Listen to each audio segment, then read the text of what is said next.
The clerk had a particular way of saying no. She did not raise her voice. She did not look away. She simply repeated the same sentence, over and over, as if repetition itself were a form of authority. There was no cruelty in her voice. That was what made it worse. She had simply learned to say no the way other people learn to say good morning. It was automatic. It required nothing from her. I sat in the wooden chair against the wall of the county records office, waiting for my own appointment, and I watched it happen. The fluorescent lights above us hummed with that constant low frequency that makes you feel tired even when you are not. The walls were painted a green that must have seemed modern once, decades ago, before the paint began to yellow at the edges. A clock on the wall ticked loudly, marking each second as if it were an accusation against those who wasted time. The man at the counter was perhaps 70 years old.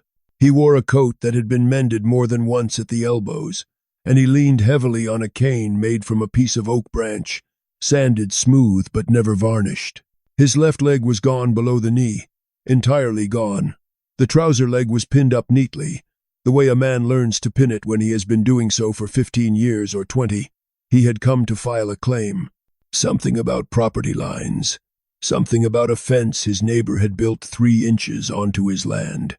The details did not matter. What mattered was the paper in his hand. He had brought the wrong form.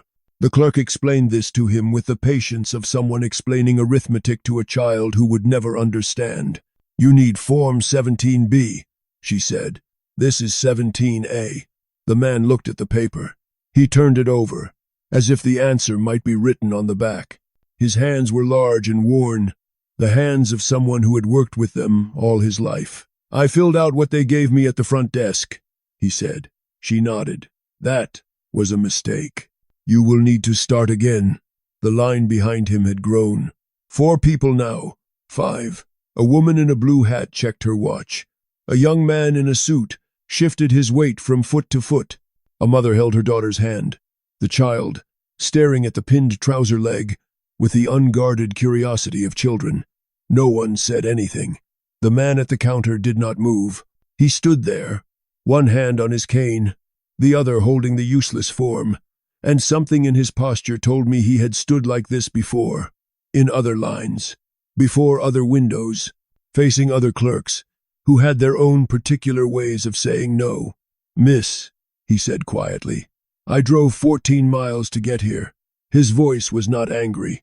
It was tired, the kind of tired that comes from years of small defeats, the kind of tired that settles into your bones and never quite leaves. "My truck does not start well in the cold, and this morning was cold." The clerk's expression did not change. "I understand," she said, "but the form is incorrect. You will need to come back." A man behind me leaned over. His breath smelled of coffee and cigarettes. "Tourist?" he asked. I shook my head. "Just passing through," I said. He nodded toward the counter. "Old Emmett Hartley. He does this every few months. Some complaint or another. The county humors him, but nothing ever comes of it. He said it the way people say things about the weather. A fact. Unchangeable. Not worth discussing." I looked at Emmett Hartley again, at his mended coat, at his oak cane, at the empty space where his leg should have been. I had seen men like him before. I had played men like him. The veteran who comes home to find that the country he fought for has no particular use for him anymore. The man who gave everything and discovered that everything was not enough. The man who stands in lines and fills out forms and waits for someone to see him as he once was, as he still believes himself to be. But I had played those men in stories that ended, stories where someone noticed, someone helped, someone made it right. The music swelled, the credits rolled, the audience went home, feeling that justice existed somewhere, even if they had never seen it themselves. This was not a story. This was a Tuesday morning, in a county office in a town whose name I would forget within a week. The clerk was putting Emmett's papers into a folder. She was writing something on the outside. She was preparing to call the next person in line, and Emmett was turning away from the window, his face empty, his cane tapping against the linoleum floor as he made his way toward the door. The rhythm of that tapping, I can still hear it. The man beside me opened his newspaper. The woman in the blue hat stepped forward. The young man in the suit checked his watch. The mother whispered something to her daughter. The world was moving on. I should have let it move. I was due at a meeting in the next town. People were waiting. Important people, or so they believed themselves to be. Studio executives with schedules, producers with contracts, a photographer who had been flown in from New York. I had obligations, responsibilities, a schedule that did not include county clerks and wrong forms and old men with oak canes. But I could not stop looking at the door, at Emmett Hartley pushing through it into the gray morning light, at the way his shoulders curved forward, as if bracing against a wind that never stopped blowing, at the way he paused on the threshold, just for a moment, as if gathering the strength to face whatever waited outside. I stood up. The man with the newspaper glanced at me. "Giving up your place in line?" I did not answer. I walked to the counter. The clerk looked up. She was perhaps 40 years old, with careful hair and careful makeup and the careful expression of someone who had learned to separate herself from the people on the other side of her window. I wondered how many years it had taken her to build that separation. How many Emmett Hartleys had stood before her, holding the wrong forms, asking for something she had decided was not hers to give. "Can I help you?" she asked. "That man who just left," I said. "The one with the cane." Her expression tightened slightly. "Mr. Hartley." "Yes, he had the wrong form. That is correct." I could feel the line behind me growing restless. I could feel their impatience pressing against my back like heat from a stove. "Could you not have given him the correct form?" I asked. She blinked. "He needs to request it from the front desk. That is the procedure. The front desk is 15 feet from where you are sitting." Her face went still. The careful expression hardened into something less careful. "Sir, I do not make the rules. I did not ask if you made them. I asked if you could have helped him." Someone behind me coughed. The woman in the blue hat said something I could not hear.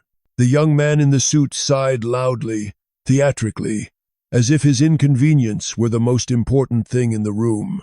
The clerk's hands went flat on the counter. "Sir," she said, "if you have business with this office, I am happy to assist you. If you do not, I will need to ask you to step aside." "I have business," I said. "I would like a copy of Form 17B. Her eyes narrowed. "For what purpose?" "For Mr. Hartley. He can file his own request." "He did file a request.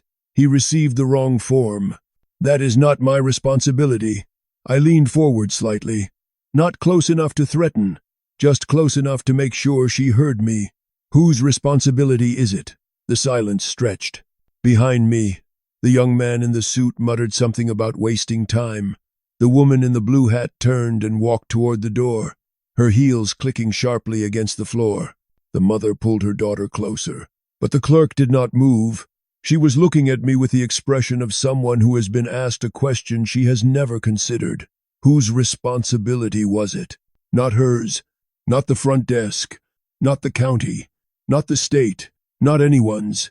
The responsibility had been divided so many times, distributed across so many desks and forms and procedures, that it had simply disappeared. It belonged to everyone, which meant it belonged to no one, which meant that a man who had lost his leg on a beach 10,000 miles from here could be turned away from a window because of 3 digits on a piece of paper, and no one would be at fault. No one would lose sleep. No one would remember it by the end of the day. She reached beneath her counter. She produced a single sheet. She slid it across to me without a word. Her face had changed. Not softened, exactly, but something had shifted behind her eyes. Something she would have to think about later, when the office closed and she drove home to her own life. I took the form. "Thank you," I said. She did not respond. I walked out of the office into the gray morning. The air was cold and damp, carrying the smell of coming rain. Emmett Hartley was sitting on a bench near the parking lot. His cane rested against his knee. He was staring at nothing, or at something only he could see. The oak branch gleamed dully in the pale light. "Mr. Hartley," I said. He looked up. His eyes were the color of old pennies, worn smooth by years of use. "Do I know you?" "No, sir, you do not." I sat down beside him without asking permission. The bench was cold through my coat. I handed him the form. His hands shook as he took it. He unfolded it slowly, carefully, as if it might crumble at his touch. He looked at it for a long time. Then he looked at me. "Why?" he asked. I did not have a good answer. I did not have any answer at all. I only knew that I could not walk away, that something in me would not allow it, that all the men I had played, all the righteous characters I had inhabited, meant nothing if I could not do this one small thing. "Because someone should have," I said. He nodded slowly. He folded the form and put it in his coat pocket. He did not thank me. I did not expect him to. Thanks were for favors. This was not a favor. This was what should have happened in the first place. We sat there for a while in the cold morning air. He told me about the fence.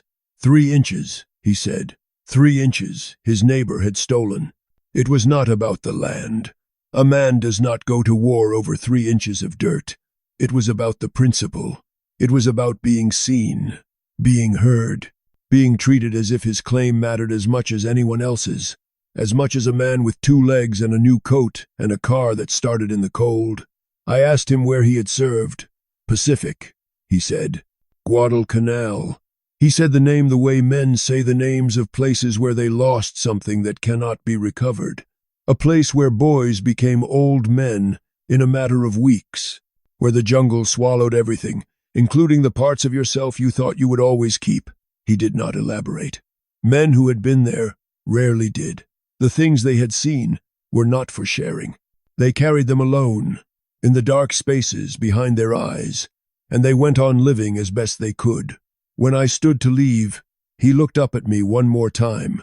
The wind had picked up, pushing the clouds across the sky. "You an actor?" he asked. I paused. "How did you know?" He shrugged. "You look like somebody." I smiled. "Most people look like somebody." He shook his head slowly. "No," he said. "Most people look like nobody. That is the problem." I drove to my meeting. I was late, considerably so. The important people were annoyed. I apologized without meaning it. The meeting proceeded. Contracts were discussed. Hands were shaken. Photographs were taken. None of it mattered. None of it stayed with me past the parking lot. What stayed was an old man on a bench with an oak cane and a piece of paper that should have been his from the beginning. What stayed was a clerk who followed the rules because the rules were easier than thinking. What stayed was a line of people who watched and did nothing because doing nothing was what lines taught you to do.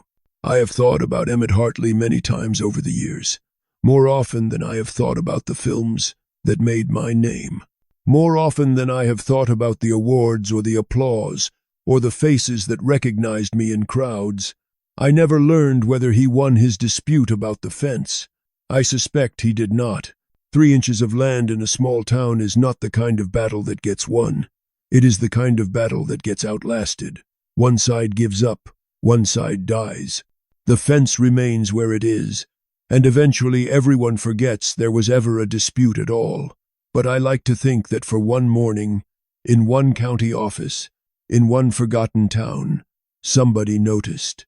Somebody stopped. Somebody handed him a piece of paper and sat beside him on a cold bench and let him know that his claim mattered. Not because it would change anything, but because some things need to be witnessed. Some men deserve to be seen. I did not fix what was broken. I did not right what was wrong. I only did what anyone could have done, what everyone should have done.